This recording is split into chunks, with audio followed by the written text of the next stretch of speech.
ಕೊಡಿ. ಎಲ್ಲ ಖಾಲಿ ಹುದ್ದೆಗಳನ್ನ ಭರ್ತಿ ಮಾಡಿ ನೇಮಕಾತಿಗಳ ಭ್ರಷ್ಟಾಚಾರಕ್ಕೆ ಧಿಕ್ಕಾರ. ಬೇಕೇ ಬೇಕು ಎಲ್ಲ ಖಾಲಿ ಹುದ್ದೆಗಳನ್ನ ಭರ್ತಿ ಮಾಡಿ. ರಾಜ್ಯ ಸರ್ಕಾರ ಘೋಷಿಸಿರುವ 56,432 ಹುದ್ದೆಗಳ ಭರ್ತಿಗೆ ಒಳ ಮೀಸಲಾತಿಯ ಗೊಂದಲ ಪರಿಹರಿಸಿ ಕೂಡಲೇ ಅಧಿಸೂಚನೆ ಹೊರಡಿಸುವಂತೆ ಎಐಡಿವೈಒ ಯುವಜನ ಸಂಘಟನೆ ನೇತೃತ್ವದಲ್ಲಿ ಪ್ರತಿಭಟನೆ ಮಾಡಿ ಯಾದಗಿರಿ ಗ್ರೇಡ್ 2 ತಹಸೀಲ್ದಾರ್ ರವಿರವರ ಮೂಲಕ ಮುಖ್ಯಮಂತ್ರಿ ಹಾಗೂ ಪ್ರಧಾನಮಂತ್ರಿಗಳಿಗೆ ಪ್ರತ್ಯೇಕ ಮನವಿ ಪತ್ರವನ್ನು ಈ ಸಂದರ್ಭದಲ್ಲಿ ಸಲ್ಲಿಸಲಾಯಿತು. ನಂತರ ಎಐಡಿವೈಒ ರಾಜ್ಯ ಉಪಾಧ್ಯಕ್ಷರಾದ ಚನ್ನಬಸವ ಜಾನೇಕಲ್ ಅವರು ಮಾತನಾಡುತ್ತಾ, ಕೇಂದ್ರದಲ್ಲಿ 9.79 ಲಕ್ಷ, ರಾಜ್ಯದ 43 ಇಲಾಖೆಗಳಲ್ಲಿ 2,84,881 ಹುದ್ದೆಗಳು ಖಾಲಿ ಇವೆ. ಕಳೆದ 5-6 ತಿಂಗಳಿಂದ ರಾಜ್ಯದಾದ್ಯಂತ ಉದ್ಯೋಗಾಕಾಂಕ್ಷಿಗಳು ಹೋರಾಟ ನಡೆಸುತ್ತಿದ್ದಾರೆ. ಬೆಳಗಾವಿಯಲ್ಲಿ ನಡೆದ ಅಧಿವೇಶನದಲ್ಲಿ ಮುಖ್ಯಮಂತ್ರಿಗಳು 5 ವರ್ಷ ವಯೋಮಿತಿ ಹೆಚ್ಚಿಸಿ 56,000 ಹುದ್ದೆಗಳ ಭರ್ತಿಗೆ ಕ್ರಮ ಕೈಗೊಳ್ಳಲಾಗುವುದು ಎಂದು ಹೇಳಿದರು. ಅಧಿವೇಶನ ಮುಗಿದು 3-4 ತಿಂಗಳು ಮುಗಿದರೂ ಇನ್ನೂ ಯಾವುದೇ ನೇಮಕಾತಿ ಪ್ರಕ್ರಿಯೆ ಪ್ರಾರಂಭವಾಗಿಲ್ಲ.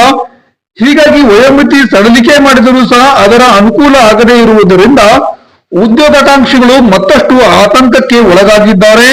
56,432 ಹುದ್ದೆಗಳ ಭರ್ತಿಗೆ ರಾಜ್ಯ ಸರ್ಕಾರದ ನಿರ್ಧಾರವನ್ನು ಸ್ವಾಗತಿಸುತ್ತಾ ಒಳ ಮೀಸಲಾತಿ ಗೊಂದಲವನ್ನು ಪರಿಹರಿಸಿ ಕೂಡಲೇ ಕಾಲ ವಿಳಂಬ ಮಾಡದೆ ಈ ಹುದ್ದೆಗಳು ಭರ್ತಿಗೆ ಅಧಿಸೂಚನೆ ಹೊರಡಿಸಲು ಈ ಸಂದರ್ಭದಲ್ಲಿ ಆಗ್ರಹಿಸಲಾಯಿತು. All India Democratic Youth Organisation ಒಂದು ಇಡೀ ರಾಜ್ಯದಾದ್ಯಂತ ಮತ್ತು ದೇಶದಾದ್ಯಂತ ಯುವ ಜನರ ಪರವಾಗಿ ನಾವು ಧ್ವನಿ ಎತ್ತಾ ಇದ್ದೀವಿ. ಎಲ್ಲ ಖಾಲಿ ಹುದ್ದೆಗಳನ್ನ ಭರ್ತಿ ಮಾಡ್ಬೇಕಂತ ಹೇಳಿ ಕೇಳ್ತಾ ಇದ್ದೀವಿ. ಕೇಂದ್ರ ಸರ್ಕಾರದ 78 ಸಚಿವಾಲಯಗಳಲ್ಲಿ 9,79,000 ಹುದ್ದೆಗಳು ಖಾಲಿ ಇದಾವೆ. ಆಗಿನ ನಮ್ಮ ಕರ್ನಾಟಕದಲ್ಲಿ 43 ಇಲಾಖೆಗಳಲ್ಲಿ 2,84,881 ಹುದ್ದೆಗಳು ಖಾಲಿ ಇದಾವೆ. ಕಳೆದ 5-6 ತಿಂಗಳಿಂದ ನಾವು ಯುವಕರಿಗೆ ಕೆಲಸ ಕೊಡಬೇಕಂತೇಳಿ ಹೋರಾಟ ಮಾಡ್ತಾ ಇದೀವಿ.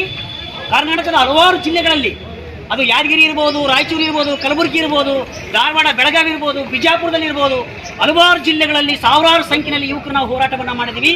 ಅದರ ಪರಿಣಾಮವಾಗಿ ಮುಖ್ಯಮಂತ್ರಿಗಳು ಬೆಳಗಾವಿ ಅಧಿವೇಶನದಲ್ಲಿ 50,000ಕ್ಕೂ ಹೆಚ್ಚು ಹುದ್ದೆಗಳನ್ನ ಭರ್ತಿ ಮಾಡ್ತು ಅಂತ ಹೇಳಿದರು. ಆದರೆ ನೋಟಿಫಿಕೇಶನ್ ಆಗಲಿಲ್ಲ ಸ್ನೇಹಿತರೆ. ನಾವು ಮತ್ತೆ ಹೋರಾಟವನ್ನು ಮಾಡಿದ ನಂತರ ಕಳೆದ ತಿಂಗಳವರು 56,432 ಹುದ್ದೆಗಳಿಗೆ ನೇಮಕಾತಿ ಮಾಡ್ತೀವಿ ಅಂತ ಹೇಳಿದ್ರು. ನಾವಾಗಿ ಕೇಳ್ತಾ ಇದೀವಿ, ಈ ಕೂಡಲೇ ಅಧಿಸೂಚನೆ ಹೊರಡಿಸಬೇಕಂತೇಳಿ. ಆದರೆ ಸರ್ಕಾರ ಏನು ಮಾಡ್ತಾ ಇದೆ, ಇವತ್ತು ಒಳ ಮೀಸಲಾತಿಯ ಕಾರಣದಿಂದ ಮತ್ತೆ ಅದನ್ನು ಇವತ್ತು ನೆನೆಗೂದಿಗಿಟ್ಟಿದ್ದಾರೆ, ಪೆಂಡಿಂಗ್ ಇಟ್ಟಿದ್ದಾರೆ. ಅದನ್ನೆಲ್ಲವನ್ನೂ ಕೂಡ ಕ್ಲಿಯರ್ ಮಾಡಬೇಕು, ಆ ಗೊಂದಲವನ್ನು ಪರಿಹಾರ ಮಾಡಿ ಯುವಕರಿಗೆ ಕೆಲಸ ಕೊಡಬೇಕಂತೇಳಿ ನಾವು ಕೇಳ್ತಾ ಇದೀವಿ.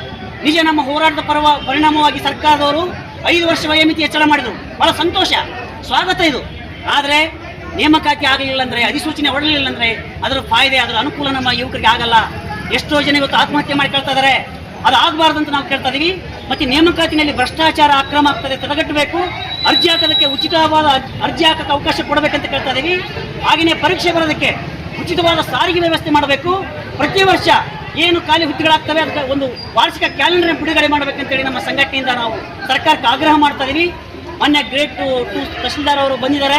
ಅವರನ್ನು ನಿಮ್ಮೆಲ್ಲರ ಪರವಾಗಿ ನಾನು ಸ್ವಾಗತವನ್ನು ಮಾಡ್ತಿದ್ದೀನಿ. ಇಲ್ಲಿ 2 ಮನವಿ ಪತ್ರ ಇದ್ದಾವೆ. ಕೇಂದ್ರ ಸರ್ಕಾರಕ್ಕೆ ಮತ್ತು ರಾಜ್ಯ ಸರ್ಕಾರಕ್ಕೆ 2 ಪ್ರತ್ಯೇಕ ಮನವಿ ಪತ್ರ ನಾವು ಕೊಡ್ತಾ ಇದ್ದೀವಿ. ಸೊ ದಯವಿಟ್ಟು ಅವರು ಸರ್ಕಾರಕ್ಕೆ ಕಳಿಸಬೇಕು. ನಮ್ಮ ಪರವಾಗಿ ಅವರು ಸರ್ಕಾರ ನಮ್ಮ ಭಾವನೆಗಳನ್ನ ಸರ್ಕಾರಕ್ಕೆ ತಿಳಿಸಬೇಕಂತೇಳಿ ನಾನು ಇವತ್ತು ನಮ್ಮ ಸಂಘಟನೆ ಎಐಡಿವೈ ಪರವಾಗಿ ತಮ್ಮೆಲ್ಲರ ಪರವಾಗಿ ನಾನು ಮನವಿ ಮಾಡ್ತೇನೆ. ಈ ಸಂದರ್ಭದಲ್ಲಿ ಎಐಡಿವೈಒನ ರಾಜ್ಯ ಉಪಾಧ್ಯಕ್ಷರಾದ ಚನ್ನಬಸವ ಜಾನೇಕಲ್, ಮಂಜುನಾಥ್, ಶರಣಗೌಡ, ಹನುಮಂತ್, ರಮೇಶ್, ಪ್ರಕಾಶ್ ಹಾಗೂ ಇನ್ನಿತರರು ಸಂದರ್ಭದಲ್ಲಿ ಉಪಸ್ಥಿತರಿದ್ದರು.